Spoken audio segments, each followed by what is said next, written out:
Thank you. اور اگلے جو ہمارے مقرر ہیں وہ ہیں عبدالسمیع سچل سرمت، یہ بھی حیدرآباد سے ہیں، گورنمنٹ اچھا کالج سے. کیا بات ہے جی، حیدرآباد. جی بیٹا بسم اللہ. میں ہوں پاکستان، وہ پاکستان جو اپنی تکمیل سے پہلے پیروں میں غلامی کی زنجیریں، ہاتھوں میں مظلومیت کی ہتکڑیاں اور گردن میں رسن ظلم و زیادتی جبر و تشدد پہنے ہندوستان کی گلیوں میں پڑا تھا. یہ بات ہے 19 کی دہائی کی کہ پاکستان ابھی معرض وجود میں آیا نہ تھا. ابھی مسلمانوں کو آزادی ملی نہ تھی کہ ایک منادی ندا لگاتا ہے، پاکستان کا مطلب کیا؟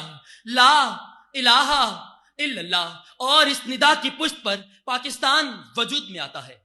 کہ صدر علی وقار، جب میرا ملک کی بنیاد ہی اسلام ہو تو ہم یہ کیسے تصور کر لیں کہ اس دیش میں محبت محروم رہے گی، جبکہ جس دیش میں محبت رائج کرنی ہو تو وسیلے خدا بناتا ہے. اور اس دیش میں محبت رائج کرنے کا پہلا باب قائد اعظم محمد علی جناح نے لکھا، اور پھر شمس امید انسانیت غروب ہونے لگا.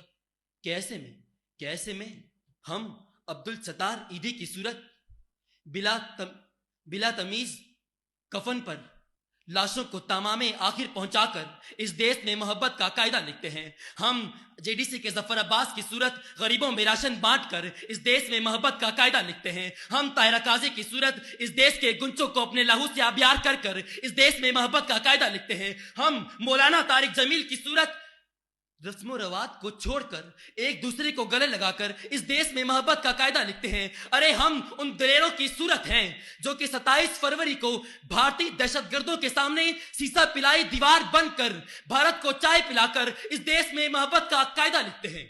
کہ صدر علی وقار، اس دیش میں محبت کے قاعدے کا سفر قیام پاکستان سے لے کر 77 برس، اور جب آج یونائٹڈ نیشن کی ورلڈ ہیپینس رپورٹ کے مطابق آج ہم انڈیا، بنگلہ دیش، سری لنکا اور افغانستان سے سر فہرست ہیں.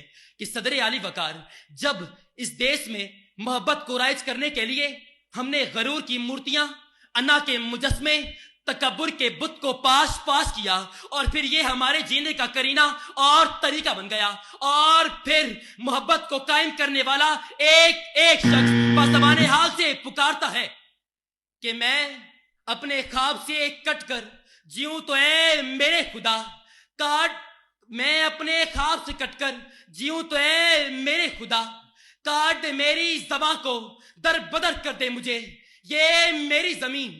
میرا آخری ایک وعدہ ہے کہ میں رہوں نہ رہوں اس کو بارور کر دے، کہ میں رہوں نہ رہوں اس کو بارور کر دے. شکریہ جی. جی تو آپ اچھا جی اچھا ٹھیک ہے. اچھا جی، دوسرے مقرر ہمارے عبدالسمیع. منظر بہت اچھا پیش کیا، اور آپ نے اپنے منظر کو اپنے موضوع سے جو جوڑا بہت زبردست.